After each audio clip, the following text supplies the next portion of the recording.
जय हिंद aspirants, this is Ahir and welcome back to SSB crack exams.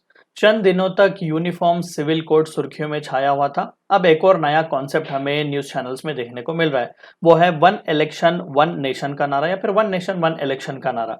अब क्या है ये आइडिया, आया कहां से पहले और इसके प्रोस एंड कॉन्स क्या हो सकते हैं, उन सभी के बारे में आज के इस वीडियो में डिस्कस करने की कोशिश करेंगे। तो आइए वीडियो को शुरू करते हैं। तो रिसेंटली न्यूज चैनल में छाया हुआ था कि सेंट्रल गवर्नमेंट ने 5 दिन का स्पेशल सेशन बुलाया हुआ है पार्लियामेंट का, जो कि सितंबर 18 से 22 तक चलेगा। अब सरकार ने इस स्पेशल सेशन का एजेंडा सीक्रेट रखा हुआ है, किसी भी तरीके का इन्फॉर्मेशन अभी हमें पता नहीं है। दरअसल प्रहलाद जोशी जो कि पार्लियामेंटरी अफेयर्स के मिनिस्टर हैं, उन्होंने ट्वीट भी किया हुआ था स्पेशल सेशन के बारे में। तो कई सारे स्पेक्यूलेशंस हमें इस स्पेशल सेशन को देखकर देखने को मिल रहे हैं, क्योंकि पिछले 9 सालों में प्राइम मिनिस्टर मोदी जी के कार्यकाल में ये पहला ऐसा स्पेशल सेशन होगा। हालांकि जून 30 2017 को हमने एक स्पेशल सेशन जरूर रखा हुआ था, जो कि जीएसटी के रोल आउट के लिए था, लेकिन बस वो एक स्पेशल मीटिंग थी जो कि मिडनाइट की हुई थी। इस तरीके का 5 दिन का स्पेशल सेशन नहीं था।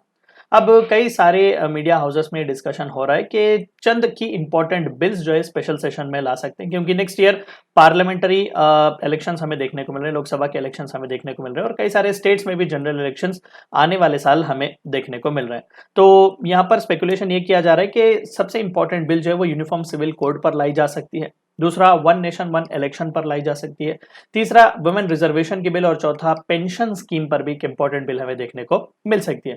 मैंने यूनिफॉर्म सिविल कोड के बारे में ऑलरेडी एक वीडियो बनाया हुआ है, मैं आपको लिंक डिस्क्रिप्शन में दूंगा, आप जाकर उस वीडियो को जरूर चेकआउट करें। तो इस वीडियो में मैं आपसे वन नेशन वन इलेक्शन के उस आइडिया के बारे में डिस्कस करूंगा। देखिए, कॉन्सेप्ट बहुत ही सिंपल है कि लोकसभा और स्टेट असेंबलीज के इलेक्शन जो है वो साइमल्टेनियसली होने चाहिए, यानी कि at one point of time.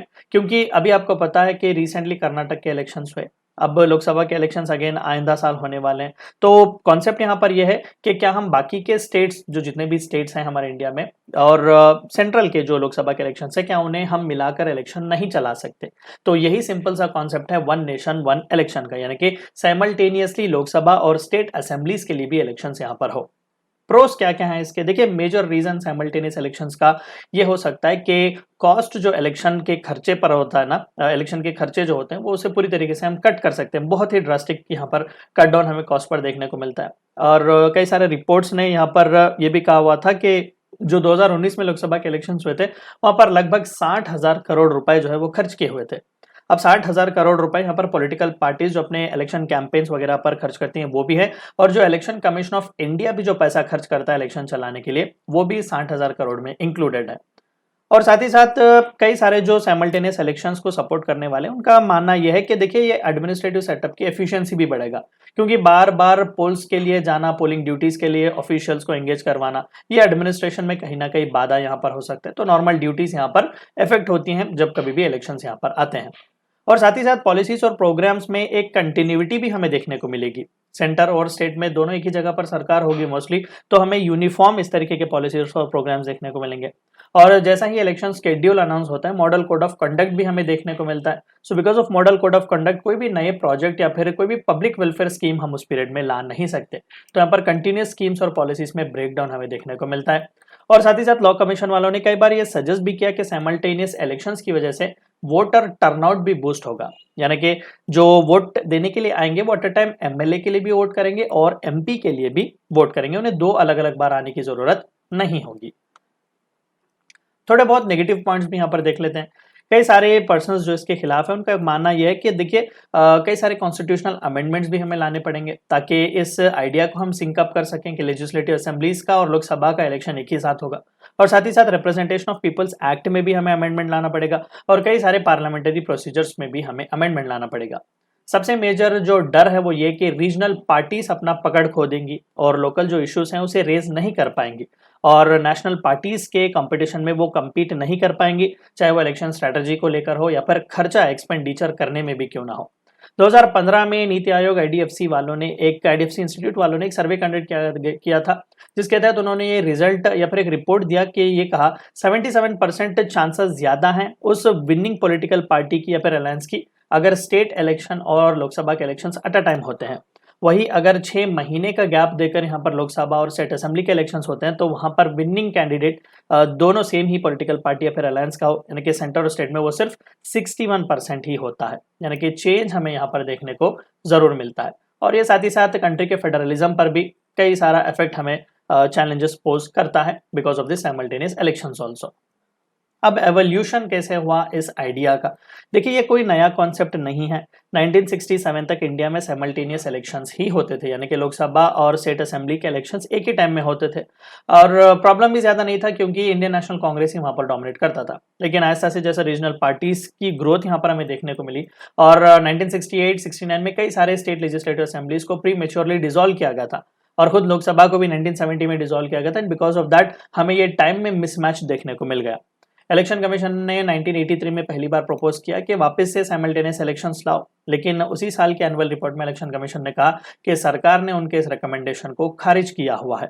1999 में भी लॉ कमीशन ने रिपोर्ट दिया हुआ था और कहा कि साइमल्टेनियस इलेक्शंस के लिए आप काम कीजिएगा और रिसेंट पुश जो है वो भारतीय जनता पार्टी से ही हमें देखने को मिला। 2014 लोकसभा इलेक्शन के मैनिफेस्टो में बीजेपी वालों ने कहा हुआ था कि साइमल्टेनियस इलेक्शंस के लिए हम काम जरूर करेंगे क्योंकि ये स्टेबिलिटी प्रोवाइड करता है सेंटर और स्टेट्स में भी। अगेन 2016 में प्राइम मिनिस्टर मोदी जी ने इस आइडिया को फॉलोअप किया हुआ था और उन्हीं के इस फॉलोअप की वजह से नीति आयोग ने एक पेपर, वर्किंग पेपर भी अनाउंस किया हुआ था कि वो साइमल्टेनियस इलेक्शंस पर ये सभी काम जो है वो चालू उन्होंने किया हुआ है। 2018 में लॉ कमीशन वालों ने कहा कि एटलीस्ट 5 कॉन्स्टिट्यूशनल अमेंडमेंट्स या पर रिकमेंडेशंस उन्होंने दिए हुए थे कि साइमल्टेनियस इलेक्शंस लाने के लिए आपको ये चेंजेस करने पड़ेंगे। और इवन 2019 में जब second term prime minister Modi ji जीते हुए थे वहां पर भी उन्होंने ये मुहिम चलाई हुई थी। कई सारे ऑपोजिशन पार्टीज को भी, पॉलिटिकल पार्टीज को भी उन्होंने बुलाया हुआ था, लेकिन कई सारे पॉलिटिकल पार्टीज इस मीटिंग से दूर रहे क्योंकि वो इस सपोर्ट में नहीं थे।